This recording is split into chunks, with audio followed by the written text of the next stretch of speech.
Rebecca, welcome to Catholic Answers Live. Hi, thank you for having me. So why are you pro-choice, Rebecca? I am pro-choice. I'm not ashamed to say my age. I am 40 years old this year.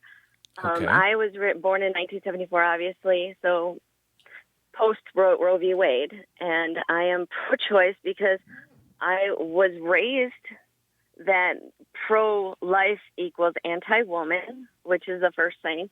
And I actually became a nurse, and now I'm a psychologist. I got my doctorate.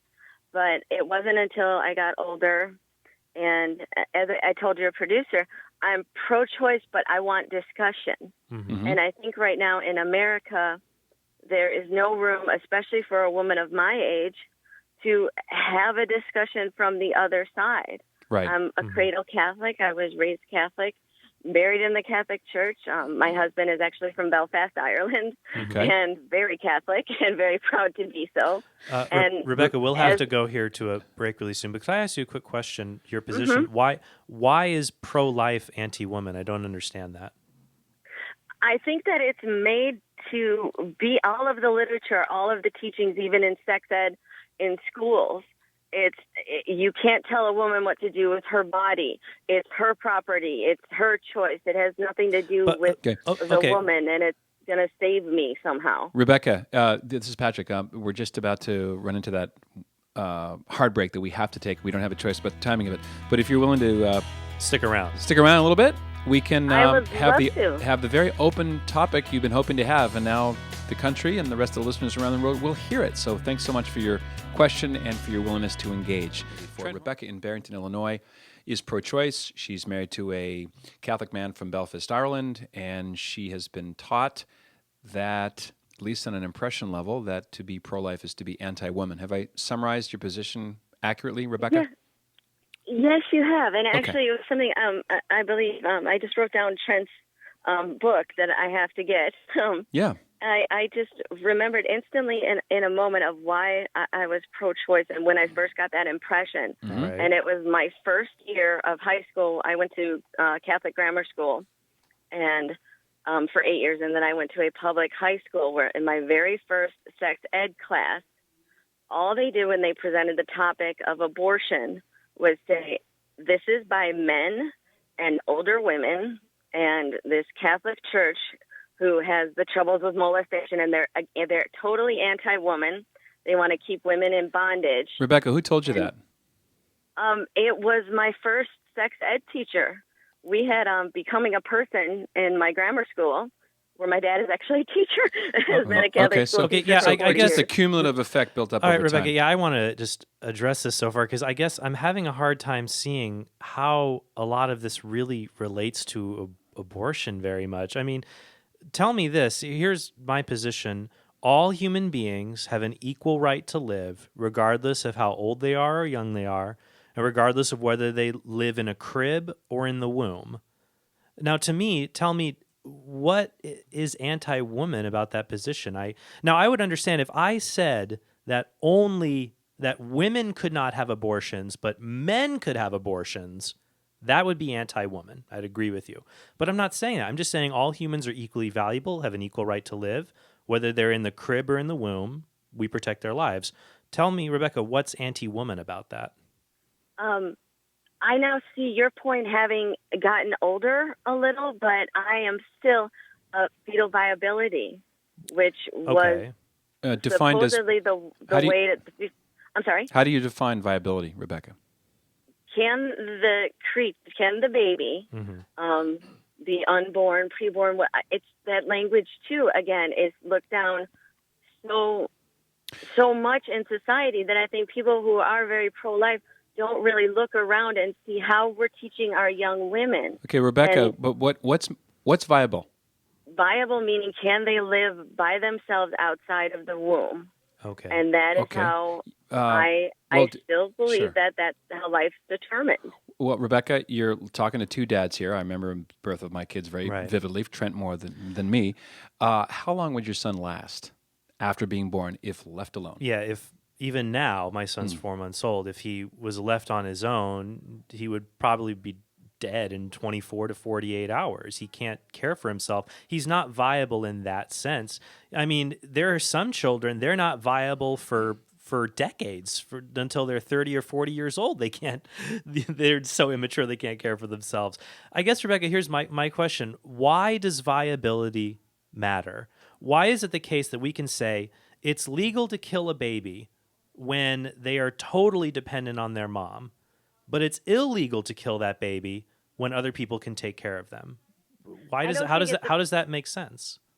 I'm trying to think of a really good way to answer that, and all I can do is, so please forgive if I go into rhetoric that I was taught, was not can the baby survive and feed itself, but things like, could this baby breathe on its own? You're saying, this child, unless this child can live outside of the womb, they're not a person. That's your position.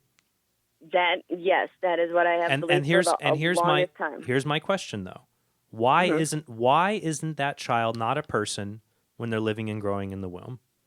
Because technically, even through nursing school, we're taught that up until about the 6th or 7th month of gestation, that baby technically would be called a parasite. Not that I believe babies are parasites, but I have come with prayer. Why is the baby a parasite? Because it cannot survive or even to sustain life without getting all of its nutrients, oxygen, blood supply from another human being. So, Rebecca, here's your position, basically.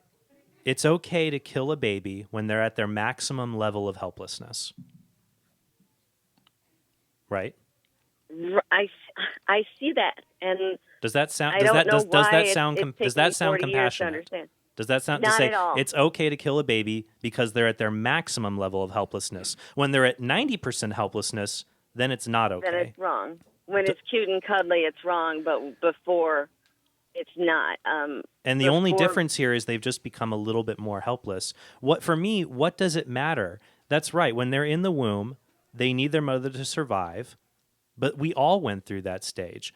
I just don't see, how does it make sense that just because someone is very helpless, it means they don't deserve our assistance? If anything, Rebecca, I think it's reversed, that when someone is very, very helpless, like crimes against children are worse than crimes against adults, because crimes against elderly are unforgivable, absolutely. Because of the helplessness. When a victim is more helpless, the crime is even worse. So just because the child, to me, saying it's okay to end the life of a fetus because they're not viable, well, part of the definition of a fetus is just you can't live outside of the womb. That's just picking something. Yes, that's what they are, but that doesn't give us a reason to think they don't deserve assistance like other people. So I think that's where you and I believe all humans should be treated equally, no matter how helpless they are. I hear someone who's divided, Rebecca. I'm not buying that you're fully committed ideologue here. I think you're on the fence and maybe, frankly, shaking a little bit. I will admit I am shaking, and when I was in college, I marched for pro-choice. Mm-hmm. I was one of the other counter-protesters outside of a clinic, and now having met someone who has always been devoted in his faith and in the teachings of our church, and thankfully my parents let me decide it and learn things for myself. Mm-hmm. Right. I remember asking these questions even in graduate school, and what I think people don't understand in the pro-life movement is that, you know how you were just speaking about the Holocaust, if you had said, oh God, I don't want to look at that, that's horrible, you would be damned for it. Right. I'm saying that as a woman, as a young woman, if I had said, why do we really determine that that's not a baby? Because the language that you just said about a person being its most helpless, a baby being its most helpless, in schools and colleges even, that is not a baby. It's not a baby until it's born and can breathe on its own. Right. Hence terms like parasite. That's the way, when people say that our schools don't give Rebecca, let me jump in here for a second. Let me jump in. I would agree that in these schools, in some contexts, when we talk about abortion, we do that. But in other contexts, when we talk about trying to save the baby's life and the mom wants the baby and prevent a miscarriage, then we can recognize it's a baby. But I do thank you very much for calling and for thinking through these issues. And I hope that you'll consider to think it through and that you'll pick up a copy of my book, Persuasive Pro-Life. And in there, You can see the whole position, and that I think it's rooted in science and reason, and it's a compassionate and fair position. Am I remembering correctly that you talk about the concept of viability? That's completely relative. Yes. I mean, if I live on an ice floe on the Baffin Island in the Arctic, and my wife's pregnant, versus in downtown Los Angeles next to Children's Hospital, viability is a very bendy, flexible viability changes with technology. So that's one reason to think that it's not a good measure of whether you're a person. But for me, there's a more fundamental problem, and that's this. Yes, there is a fact at a point when a child can survive outside of the womb. But why does that matter? Who cares? We, as born people, assign value to living outside the womb. But why does it have value? Because we're all like that? That's like saying, a bunch of men saying having a Y chromosome is great because we've all got it. Well, who says? To me, it just doesn't follow in that. It becomes a circular argument to say viability matters because that's when you can survive on your own. Well, why does that matter? Because when you can survive on your own, that's when you're viable. Right. It's completely circular. And also, Patrick, I mean, lots of animals are viable. Like rats, when they're born, they're all viable. They can survive outside of the womb. Right. But they're not people. You would say, well, they're not human. So that's the criteria then, really. It's being human and viable. But then why does the human part matter at all then?